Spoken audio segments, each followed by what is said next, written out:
Lacaniano, a entrevista de hoje conversa com Pedro Amba, que é psicanalista, mestre em psicologia pela USP, doutor em psicologia social pela USP e pela Universidade de Paris Diderot, Paris 7, professor titular no mestrado em psicossomática na Universidade de Ibirapuera e professor da PUC São Paulo, Filosofia e Psicanálise, Latesfip USP. Autor do livro O que é um Homem? Psicanálise e História da Masculinidade no Ocidente, e também autor de diversos trabalhos relacionados à psicanálise, gênero e sexualidade. Recebemos também Rafael Alves Lima, psicanalista, mestre e doutor em psicologia clínica pela USP, membro do Laboratório de Teoria Social, Filosofia e Psicanálise, Latesfip USP, e da Rede Clínica do Laboratório Jacques Lacan, também na USP. O Rafael foi membro da Clínica do Testemunho do Margens Clínicas e também é editor da Lacuna, uma revista de psicanálise, e autor de Por uma Historiografia Foucaultiana para a Psicanálise, O Poder como Método. Ambos estão organizando o dossiê Freud Explica, a psicanálise no Brasil para a revista Cult. O Pedro já organizou outro dossiê também para a mesma revista, que foi o Cartografias da Masculinidade. Bem-vindos, meninos. Obrigado, Patrícia, pelo convite. Vamos aí. Obrigado, Patrícia. Então vamos lá. Como se deu a entrada da psicanálise no Brasil e, na opinião de vocês, por que ela foi tão bem aceita por aqui, encontrando no país solo fértil? Eu partiria de uma hipótese bastante divulgada, né, por pesquisadores da área, que é a psicanálise de alguma maneira coube em um projeto de modernização do Brasil e de um projeto de modernização dos costumes no Brasil, especialmente ao longo das primeiras décadas de recepção do freudismo, né? Nos anos 20, nos anos 30 em especial, havia uma projeção de mudança de subjetividade no Brasil para que o desenvolvimento pudesse acontecer. O desenvolvimento econômico deveria passar também por uma mudança subjetiva, né?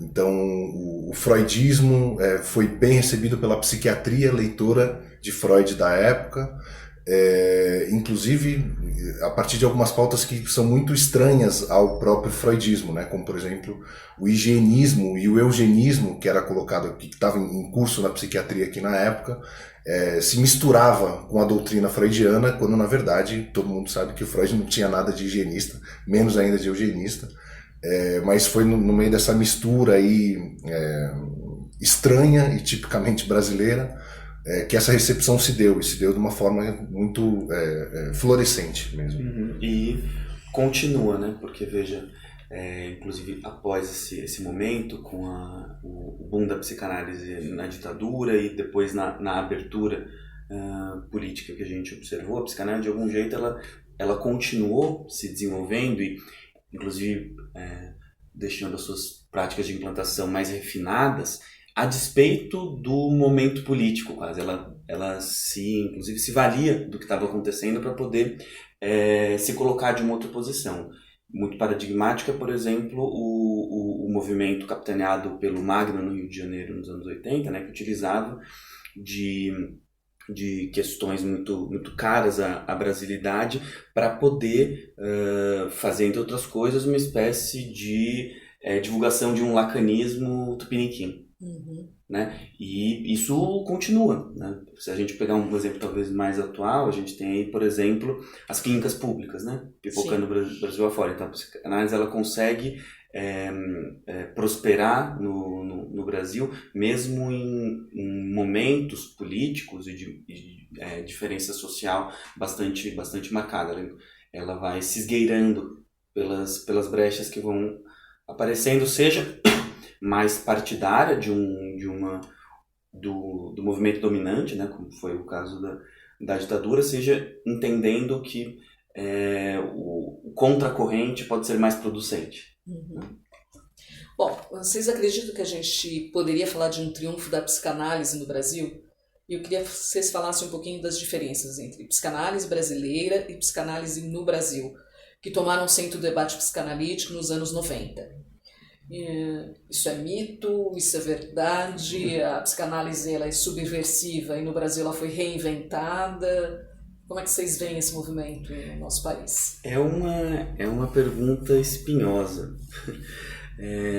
porque Veja, a psicanálise, ela se narra a si como subversiva, desde sempre, desde Freud, mesmo quando historicamente às vezes isso não é tão verdade, né? Eu lembro que o Freud, na verdade, ele era um pouco ignorado até, no início, né?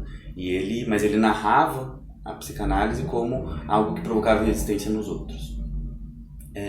Então, parte disso continua, esse discurso continua muito, muito presente, faz parte de como a psicanálise vai encontrando lugar no Brasil. E é verdade, em alguns pontos, de fato, ela é rechaçada, precisamente por tocar em questões que são incômodas, seja esse incômodo qual que ele for, a depender, inclusive, do movimento social.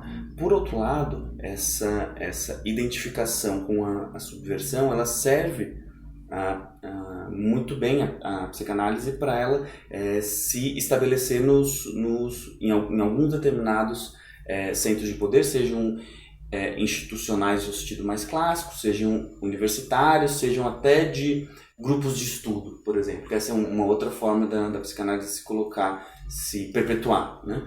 E que foi muito comum, por exemplo, na vinda dos argentinos para cá, nos anos 70.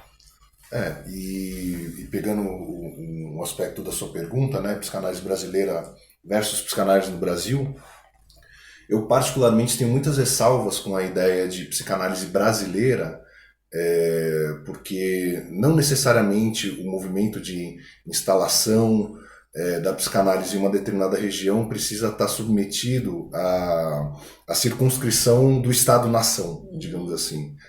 Se a gente pegar, por exemplo, o que aconteceu no intercâmbio entre a Argentina, um pouco do Uruguai e Rio Grande do Sul no Brasil, entre os anos 50 e até o final dos anos 70, faz muito mais sentido a gente pensar numa psicanálise rioplatense do que numa psicanálise brasileira ou numa psicanálise uruguaia, sei lá, qualquer coisa do tipo.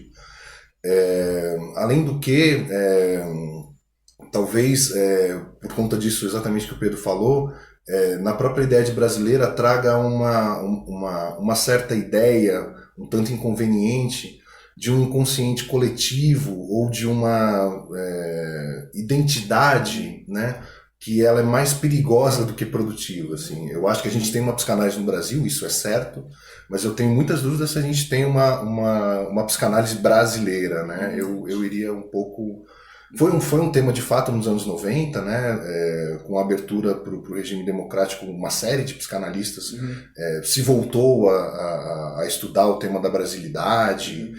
O Pedro falou do Magnum, mas a gente poderia lembrar do Luiz Cláudio Figueiredo, Otávio Souza, Jurandir Freire Costa, enfim, tem um bocado de gente aí que se voltou a essa questão. Ela ficou um pouco para trás, mas hoje em dia tem gente voltando a estudar isso. É um debate em aberto. Assim.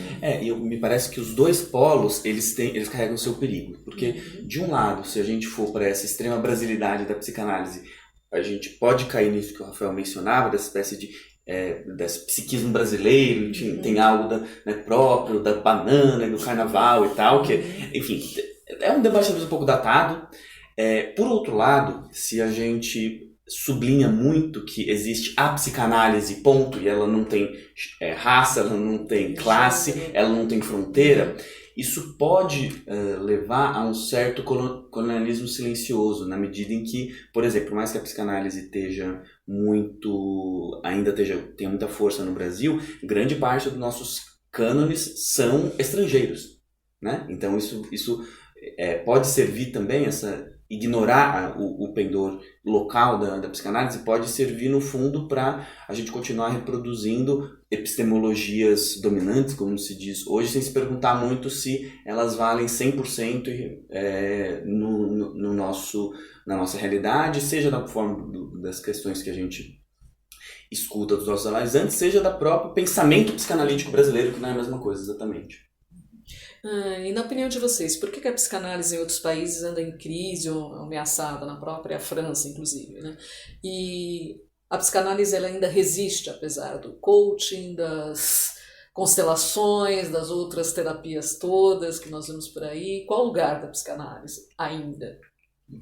Olha, De fato, a psicanálise ela já viu dias melhores em outros países, né? Não quer dizer que ela tenha acabado, né?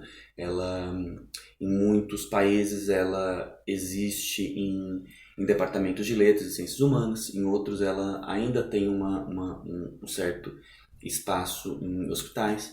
Agora, a questão é que boa parte delas, em especial no contexto anglo-saxão, me parece, a psicanálise se associou a outras terapias, né? A questão das neurociências, por exemplo, existe um pessoal que faz um trabalho com isso, seja ela tomou, em alguns casos, um pendor mais psicoterápico, né? E por conta disso, e por conta da força do lacanismo no Brasil, a gente tende a ver isso como uma não psicanálise. Sim. Porque ela deixou de ser uma psicanálise a determinados olhos um pouco pura. Não quer dizer que ela tenha desaparecido. Mas o fato é que enquanto um conjunto de práticas, de praticantes e de saberes organizados, com presença social, presença institucional, de fato o Brasil parece ser uma relativa exceção em relação a esses países. Eu tenho também um pouco essa impressão. Bom, como o Pedro também lembrou, a psicanálise no Brasil ela tem uma presença muito forte na universidade, né? Ela tem uma presença também nas outras universidades norte-americanas, nas universidades europeias, mas acho que no Brasil, de fato, é uma presença muito singular, assim, muito diferente, que dá muita potência para a produção da psicanálise aqui no Brasil. Eu acho que tem uma sedimentação que foi ocorrendo ao longo dos anos, que é essa presença da psicanálise na cultura, né? Não é por acaso que a gente fala do Freud Explica, uma expressão genuinamente brasileira, e isso como foi se sedimentando, né, nesse grande projeto de modernização do país, né, de modernização da subjetividade. A gente chegou em um certo estágio em que a psicanálise, ela de alguma maneira tá na boca do povo, digamos assim, né? As pessoas falam, tem noções, né, tipo, como ato falho, inconsciente, complexo de Édipo. Essas coisas elas estão popularizadas de alguma maneira, e isso certamente soma forças aí para que, sei lá, que a gente poderia chamar de triunfo da psicanálise no Brasil. É uma questão, mas certamente é uma posição diferenciada, assim, e reconhecida fora do país, assim, o Brasil como uma espécie de potência psicanalítica no mundo. E sobre a universidade, um detalhe, claro que a questão da psicanálise na universidade ela é uma tensão em si já clássica, né? Porque, enfim, compreende-se que a transmissão e a formação de analistas ela ocorre ao largo, de uma forma não necessariamente conectada à universidade. Ocorre que, por mais que seja verdade do ponto de vista das razões conceituais, do ponto de vista quase sociológico do lugar que a psicanálise vai ocupando no Brasil, é evidente que uma força reconhecida de psicanalistas no interior das universidades, notadamente nos cursos de psicologia, vai produzir pessoas interessadas em psicanálise, que vão poder realizar suas formações e enfim, ocupar o espaço psicanalítico ou chegar à psicanálise posteriormente, fora da universidade. No entanto, esse momento do encontro do estudante ou da estudante com a psicanálise, em grande parte dos cursos de psicologia no Brasil, ele produz uma diferença que é muito marcante. Não era a aposta europeia, né, há algumas décadas atrás, né? A ideia era que não, a gente tem que separar totalmente, porque na universidade, sei lá, está regido pelo discurso universitário, o discurso do mestre, mas quem fez essa aposta política sem levar em conta as estratégias acabou pagando um preço alto por isso. Bom, e a psicanálise continua sendo elitista? E ainda dá pouca importância às questões sociais, de classe, de gênero? Eu tenho uma hipótese a respeito disso, que a gente vive um momento muito especial aqui no Brasil, especialmente nos grandes centros urbanos, que é uma espécie de laboratório de deselitização da psicanálise por meio de iniciativas como as clínicas públicas abertas, etc., que são iniciativas muito interessantes, que buscam promover o atendimento psicanalítico a populações vulneráveis, de baixa renda, etc. O salto que me parece que ainda é necessário fazer é justamente o de formar psicanalistas pobres, vamos chamar dessa maneira, né? Por mais que seja possível o acesso ao tratamento psicanalítico hoje por meio dessas iniciativas e por meio de outras iniciativas, inclusive ligadas à universidade, ainda é muito difícil que um paciente com poucas condições financeiras venha a se tornar psicanalista. Acho que aí a gente tem um nó bastante delicado, bastante múltiplo, mas na verdade eu ainda não sei muito bem como encaminhar isso, mas pelo menos a gente precisa detectar esse problema, né? Não. E tem um detalhe aí, uma nota de rodapé em relação a isso, que é a seguinte: a psicanálise, por não ser regulamentada, atualmente, em 2019, eu acho que ela pode padecer de um perigo, ainda não tão presente, mas em algum tempo eu imagino que isso vai se tornar mais claro, que é uma espécie de uberização da psicanálise. Por quê? Porque pelo fato dela não ser regulamentada, a gente está num cenário de crise de empregos, me parece muito tentador para alguém fazer um curso de psicanálise de 6 meses à distância e começar a atender pessoas, né? Então, claro, eu acho que nesse formato, a psicanálise, ela, vamos dizer assim, entre aspas, ela triunfa. Ela consegue formar analistas muito rapidamente, certo? Mas a que preço? Sim. A que preço? Ocorre que tocar nisso é voltar ao início da sua pergunta sobre o elitismo. Bom, então qual que é a psicanálise certa? Qual que é a psicanálise boa? Você acaba tendo que voltar a algumas casas e isso acaba voltando. Bom, a psicanálise ou mais universitarizada, ou de pessoas que puderam pagar uma formação mais clássica e tradicional, tiveram, vamos dizer assim, mais tempo e trabalho e acesso aos textos clássicos. Então é difícil sair dessa questão por uma questão de classe mesmo, de cenário político de crise, né? Você trouxe essa questão da regulamentação. O que você pensa sobre isso? Eu penso que parte do sucesso da psicanálise no Brasil se deu também por conta disso, né? Isso faz parte, né? Acho que ela tem seus motivos teóricos para se manter dessa forma. Agora, como lidar com esse uso neoliberal da desregulamentação da psicanálise me parece um desafio, né? Como é que fazer isso sem necessariamente voltar para aquelas posições do tipo, isto não é psicanálise, né? Posições de maestria, de poder, né?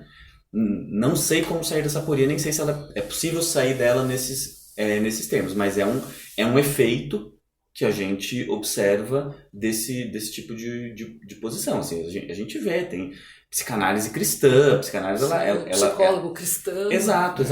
Mas muita gente utiliza especificamente da psicanálise para fazer isso, né? É um desafio, não tem uma resposta, mas é um fenômeno que eu tendo a achar que vai se proliferar. Eu também imagino que os esquemas de autorregulamentação da psicanálise, né, como se os psicanalistas se reconhecessem, né, por meio dos seus próprios esquemas, por meio desses alguns outros, né, como dizia o Lacan, isso daí funcionou razoavelmente bem ao longo da história, mas de fato a gente está num momento neoliberal em que as autorizações vão se dando um tanto à revelia do esquema interno do campo de autorreconhecimento e autolegitimação de seus membros. Bom, eu digo funcionou razoavelmente bem porque também funcionou razoavelmente bem dentro de uma certa elite, né? De uma certa elite financeira, de uma certa elite intelectual, que tinha barreiras próprias para não se haver com diferenças de classe, para não se haver inclusive com diferenças de gênero, né? Então, digamos assim, essas barreiras nunca foram tão questionadas como elas estão sendo hoje, tenho essa impressão. A questão é um pouco como quebrar essa barreira e fazer com que a psicanálise possa se deselitizar, mas também não virar, enfim, uma espécie de terra de ninguém ou terra de todo mundo, que seria mais ou menos a mesma coisa, né? É um grande desafio, também tenho dificuldade ainda de imaginar o que poderia encaminhar uma discussão como essa, mas é um fato que a discussão está posta, está em aberto. Acho melhor que ela esteja em aberto do que ela não esteja colocada de maneira nenhuma, mas enfim, fica um desafio aí para os próximos tempos, né?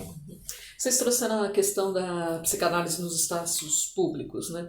Na opinião de vocês, sem o setting analítico de um consultório, uma clínica de psicanálise em espaço aberto, ela se constitui na fronteira entre o público e o privado? E conversando com um psicanalista outro dia, ele me disse que pode sim existir psicanálise nos espaços públicos, mas não análise. Bom, Olha,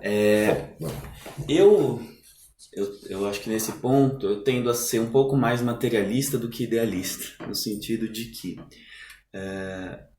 é o encontro clínico que vai determinar os conceitos e a maneira de gerir a transferência. O que eu quero dizer com isso? A gente só vai saber se alguma coisa é psicanálise a posteriori. É preciso que esse encontro com, não vou usar real, que isso é uma coisa meio batida, acho que é um pouco impreciso, mas esse encontro com essa modalidade de transferência, ele possa render tratamentos, horizontes de transformação. Você tem coisas básicas para você dizer que aquilo é uma análise. Transferência é uma, retificação subjetiva, talvez, horizontes de fim de análise ou de transformação. Se você consegue encontrar esses elementos em settings não tradicionais, vamos dizer assim, não vejo por que a gente não precisaria chamar isso de psicanálise. É uma psicanálise. Agora, isso precisa ser pensado, feito, publicado, escrito, né? Você não pode garantir que haja psicanálise de antemão, nem no consultório fechado, né? Inclusive, às vezes, a gente pode dizer que, justamente por estar nessa fronteira, estão uma espécie de fogo da psicanálise justamente está mais aceso do que em espaços tradicionalmente reservados a isso. Né? Nada impede, a partir do momento que você tem duas pessoas falando e uma endereçando a outra seu sofrimento, supondo saber, a psicanálise é possível, mas não é necessária. Eu diria que para além desses crivos internos que o Pedro está trazendo, é preciso que a gente também recupere os crivos históricos aí, né? Porque se eu me lembrar, por exemplo, inclusive vai sair agora em português em setembro o livro da Elizabeth Andanto, né, sobre a história das clínicas públicas do Freud no Entre Guerras Europeu, de 1838.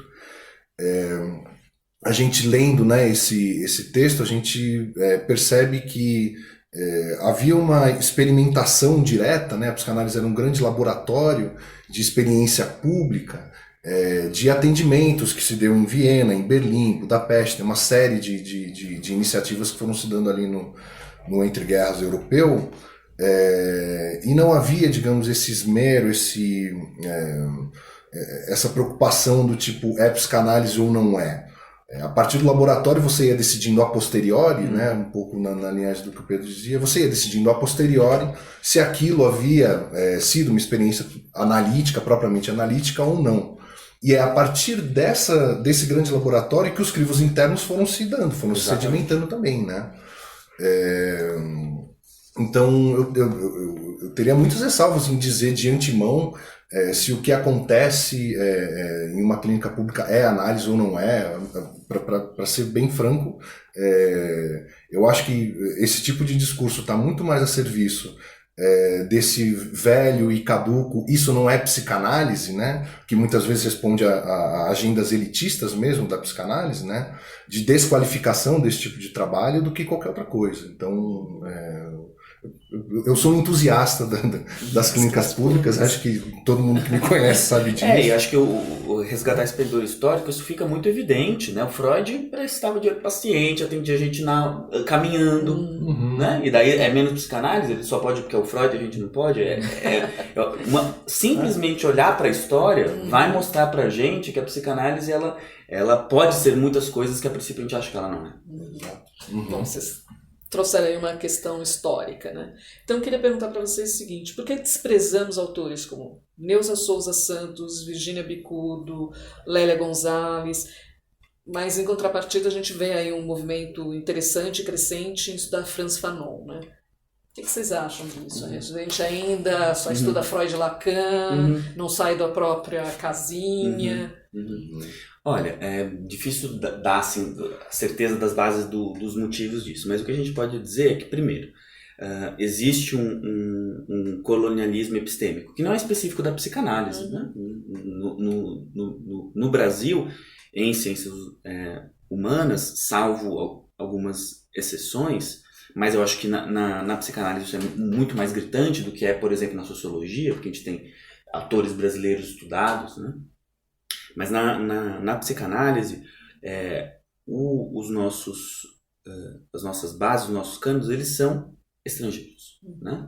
Claro que a gente tem muitos comentadores, bons comentadores brasileiros, mas isso se mantém. Né? Então esse eu acho que é um primeiro ponto do motivo pelo qual essas autoras não são tão citadas quanto, a meu ver, deveria. Agora, um segundo nível que não diz respeito só a esse é a questão de implantação, que essas pessoas elas não formaram escolas ou descendentes intelectuais. Né? E claro, isso tem um terceiro nível que se articula com esse, que é a questão de que, no caso da Virginia Bicudo, as questões de raça colocaram, e de gênero, né? Tipo, ela ser uma mulher negra naquela época, os anos que estudavam, colocavam muitos entraves. Muitos ainda, imagina, se hoje é difícil, imagina naquela época, muitos entraves a um espaço que ela talvez tivesse se fosse um homem branco. Né? Isso é evidente. Né?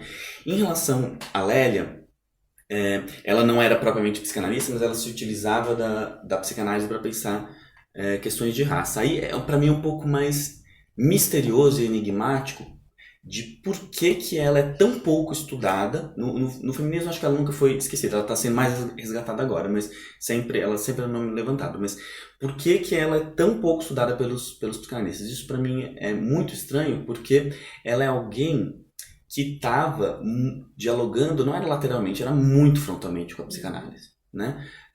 Eu estou terminando de escrever um artigo que fala justamente que se a gente for retraçar a origem da noção de lugar de fala, como a gente tem hoje, a gente chega na Lélia Gonzalez. Só que quando ela estava falando isso, ela estava dialogando com o Miller e com o Magno, para falar de lugar e falar de fala. Ela fala de significante, é uma leitura racial sobre raça no Brasil extremamente pautada na psicanálise. Ela não é a única, né? Você citou o Fanon, a Grada Quilomba em português, né? Mas fez doutorado na Alemanha. Ou seja, a psicanálise ela acaba sendo um saber que serve muito bem a esse tipo de reflexão.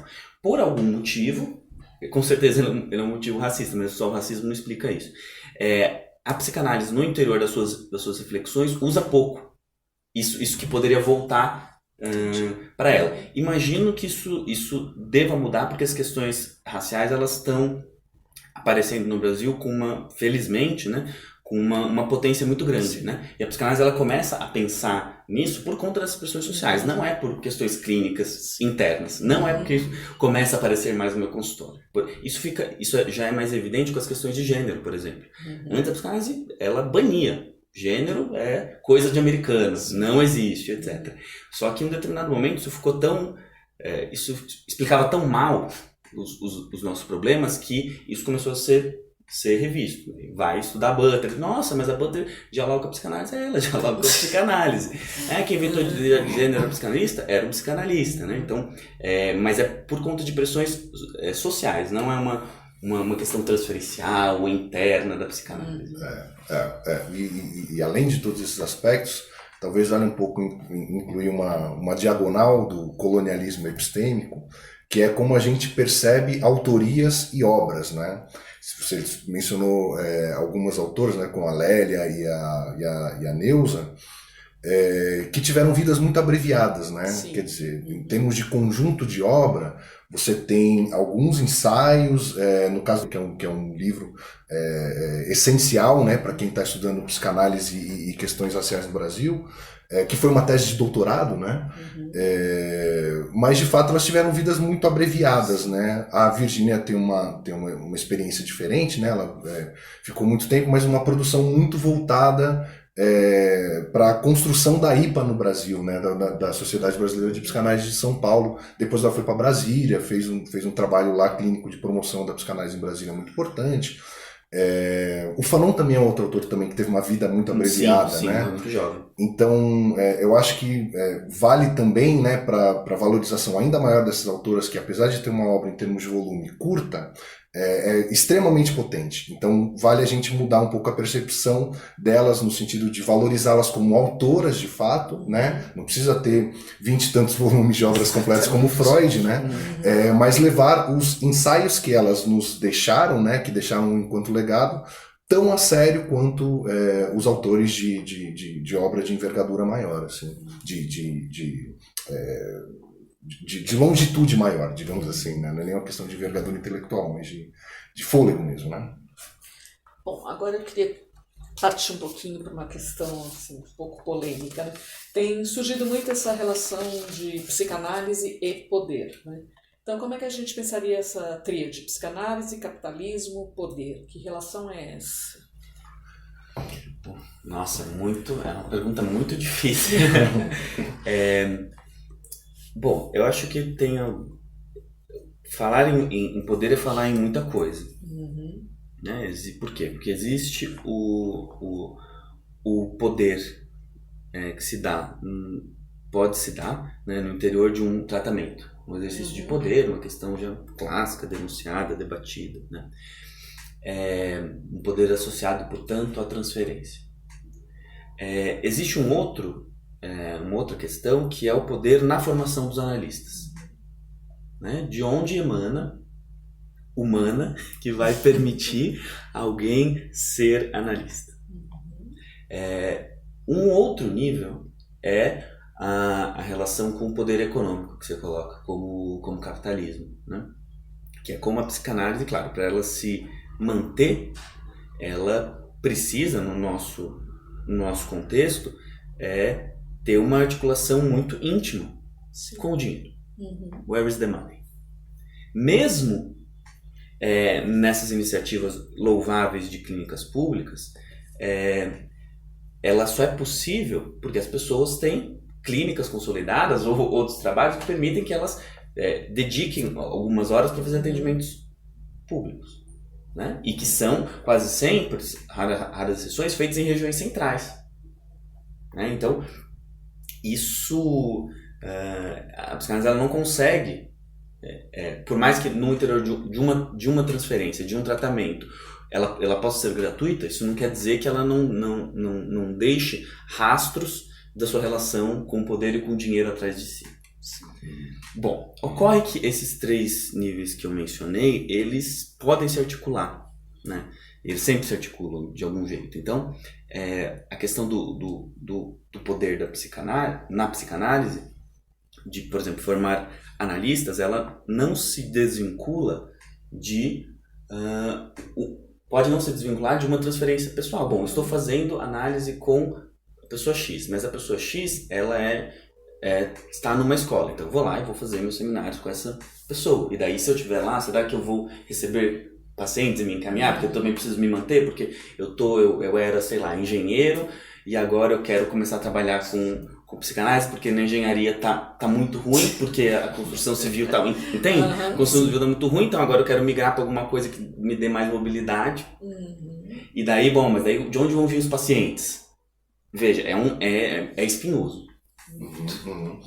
E para além desses pontos que o Pedro colocou, eu recorreria a um argumento um pouco mais abstrato, acho que é um pouco do fato de eu ter lido muito Foucault nessa vida, que é muito difícil para mim entender a questão do poder fora do campo da história, quer dizer, poder, no limite, é poder decidir o que fica de legado na história e o que não fica, né? Quais vozes serão propagadas e quais vozes serão silenciadas. Quais arquivos terão acesso público para que a gente construa a história de uma determinada maneira e quais arquivos se manterão secretos, né? Tem um conjunto aí de questões relacionadas à relação mesmo entre psicanálise e poder, que é um pouco essa decisão de o que se pode falar e o que não se pode falar, o que se pode fazer e o que não se pode, quem decide, né? Então, enfim, eu recorreria um pouco, inclusive, todas as questões que o Pedro colocou, me parece que elas se beneficiariam muito de serem, de poderem ser historicizadas, né? Quer dizer, bom, nós temos uma questão relacionada à formação, né? Tipo, como se dão as hierarquias institucionais, em que os membros se dividem entre aspirantes, efetivos, didatas aí, né? No esquema IPIsta. Bom, vamos entender qual que é a história, né? Porque essas coisas não foram decididas do nada, né? Elas foram decididas por sujeitos em uma determinada circunscrição histórica.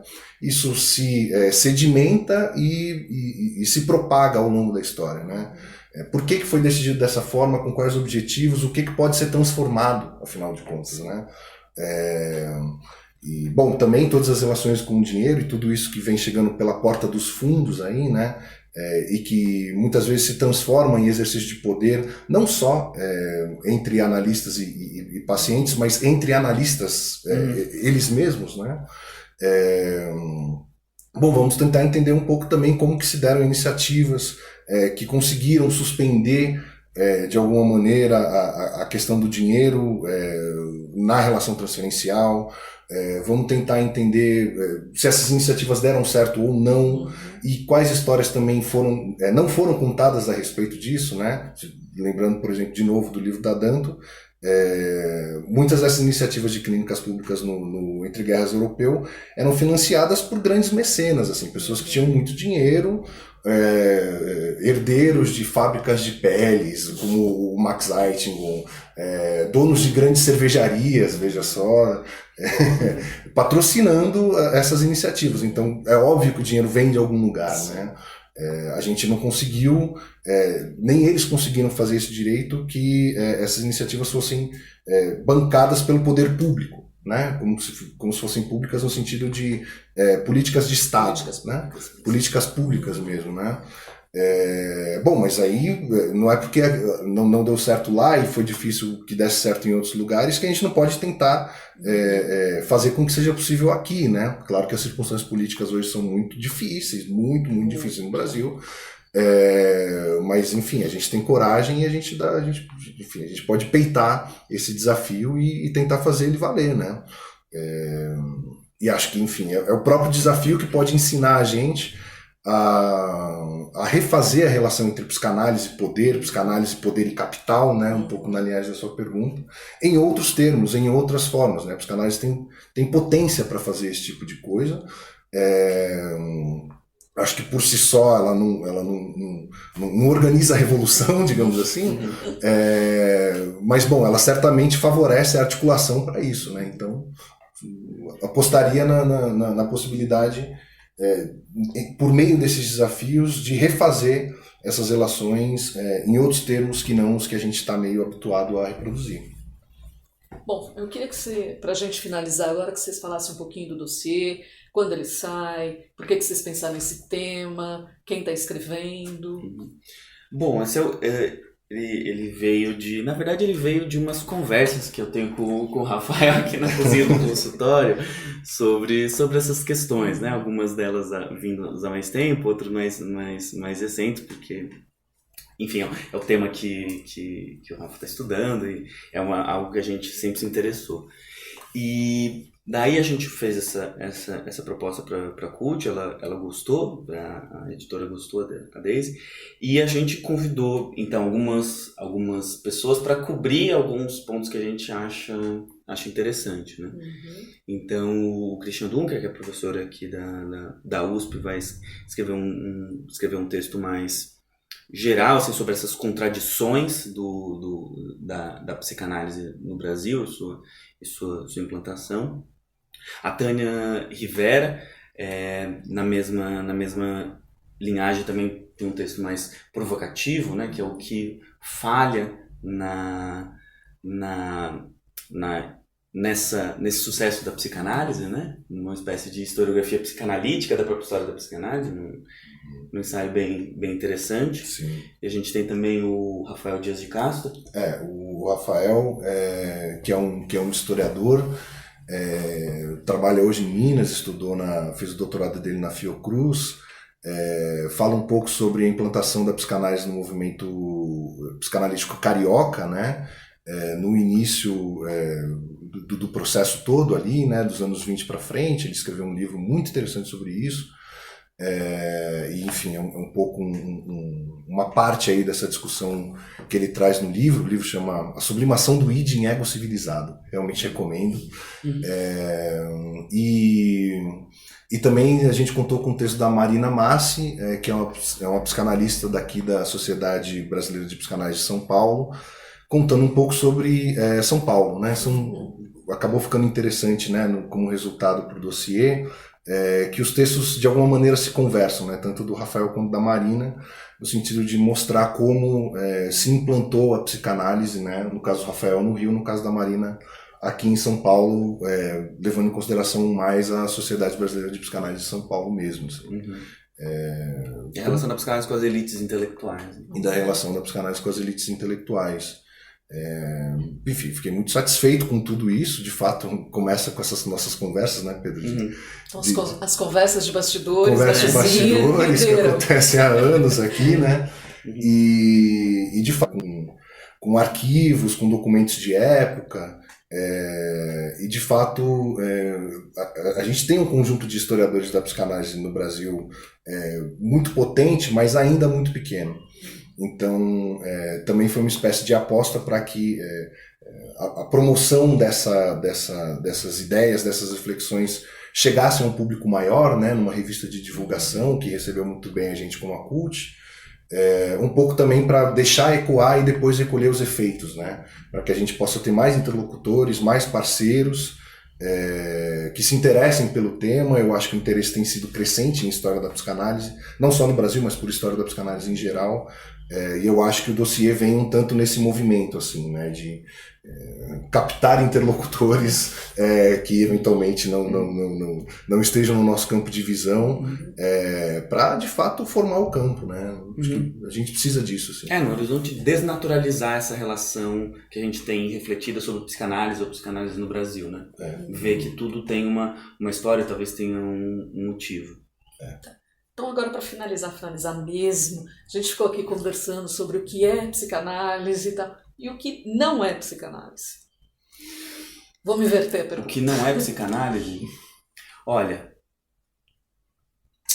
eu acho que, vou fazer uma coisa meio brega, assim, eu acho que tem uma relação meio de yin e yang em relação a isso, né? Aquela pontinha do branco no preto, a pontinha do preto no branco. Porque lá onde alguém aponta e diz isso não é psicanálise, quase sempre tem uma verdade da psicanálise aí.